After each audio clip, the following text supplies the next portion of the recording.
Same dream. Every night. For 2 months. The dream starts with me standing outside an old building. Upon first glance, it appears to be an abandoned hospital or asylum. It looks as though it could have been a rather luxurious hospital with a long gravel path that meanders up to the front entrance. It looked familiar, like I had been here years before, but I know that I've never seen it in my life. The years had not been kind to the building, with the whole thing appearing to be in severe disrepair. Many of the windows looked to be either smashed or close to falling out, with piles of glass collecting directly below them. The piles seemed to be almost too big to be caused solely by the windows, but there didn't seem to be any other sign of trespassing for at least the last half of the century. It didn't even look like there had been anyone on the premises to maintain it. The gate was quite a bit taller than the fence, with 2 large decorations towering over visitors on either side of the gate. The decorations didn't fit with the style or material of the fence. They were large stone crows perched on the top of a metal sphere that connected to the fence and gate. It felt as though they had placed themselves there, or at least they were put up there a long time after the contractors built the fence. The perplexing thing was how their feet seemed to perfectly fit around the metal spheres. It took very little effort to push open the gate and begin walking up the gravel path. It seemed like the only part of the entire premises that was well kept.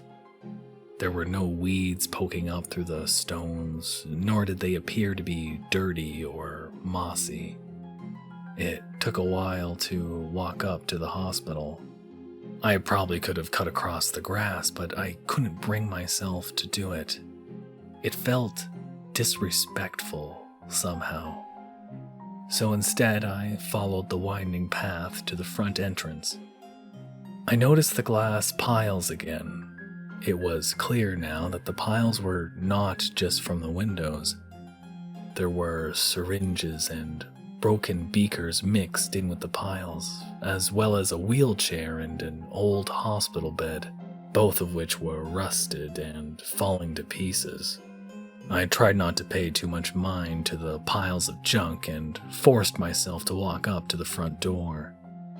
It had been propped open using a large plant pot that had been dragged outside, which was strange considering it was cold and windy outside.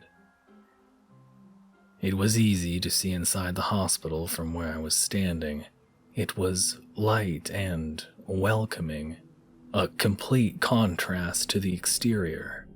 One of the first things that could be seen was the reception desk, decorated with a small vase of flowers, a relatively new computer, and hand sanitizer. Behind the desk was a petite blonde lady dressed in a nurse's uniform. She was young, perhaps mid-20s, with large round glasses that made her face seem friendly and kind. Before I had managed to walk through the door, she started smiling. She had a wide smile that on the surface seemed genuine and kind. However, the more I stared, the more her grin twisted into a condescending, false smile. I made my way through to the entrance, walking slowly, as if I didn't want to go too far in, just in case I needed to make a hasty retreat. The receptionist was patient, never dropping her fake smile. The closer I walked to the desk, the more details I could see on her face, or lack thereof.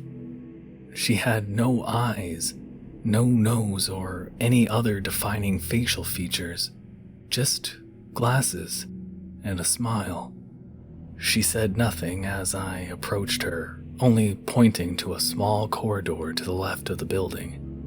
Looking up, there was a sign above the corridor that read, Charlesworth Ward, Psychiatric Inpatients. Having no idea why I needed to go to that department, I obliged, slowly walking towards the sign. As soon as I take my first step down the hallway, I turn back to look at the receptionist. She's still sporting the fake, polite smile as she stares directly at me. I see everything around her changing to show a decaying and broken version of the area I was just in, with pieces of plaster and glass falling on the floor, walls crumbling, giving a view of the path and front gate.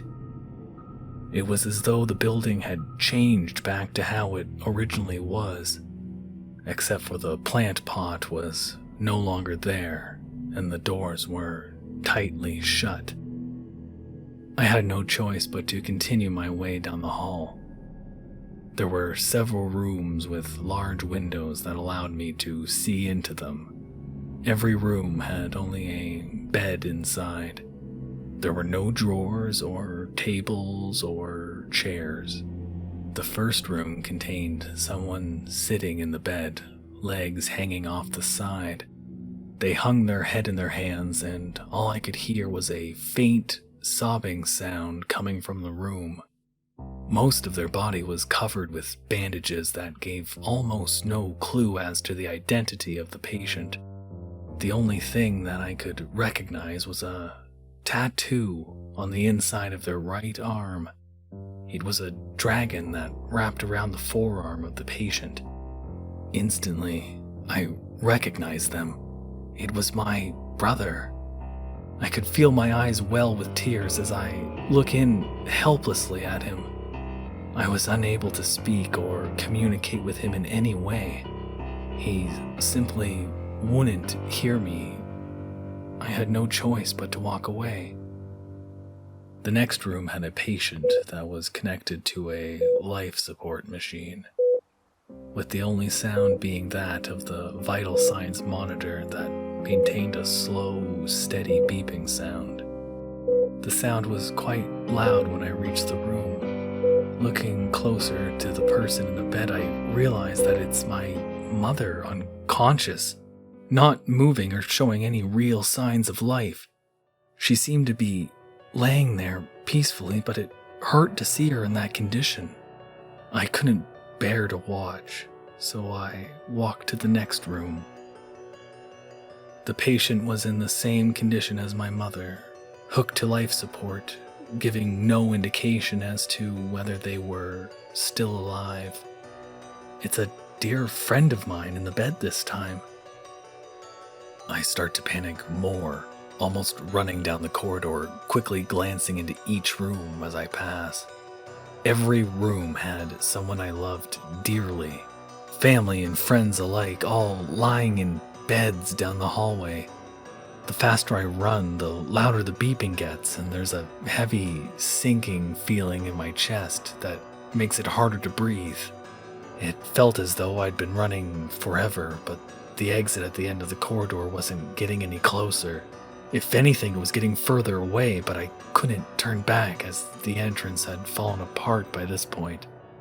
I had no choice but to keep moving through the seemingly endless rows of rooms and life support machines. Eventually, I make it to the end. I sprint through the exit, continuing down the path and away from the building, not once turning back. The sooner I made it out of that place, the better. Once I felt as though I had made it to a safe distance from the hospital, I stopped to catch my breath. Only then did I turn to look at the old hospital. To my horror, the entire thing was ablaze. There was no explosion that could have caused it, nor any other indication as to how the fire could have started. My only thought was that the people I loved were still trapped inside. They had almost certainly been claimed by the inferno. Stood right up against the fence was the receptionist from before. except her whole face has changed. She's no longer smiling.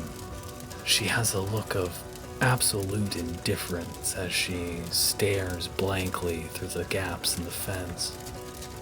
No words were exchanged as I continued to stare at her, tears streaming down my face, a feeling of shock and nausea resonating throughout my body.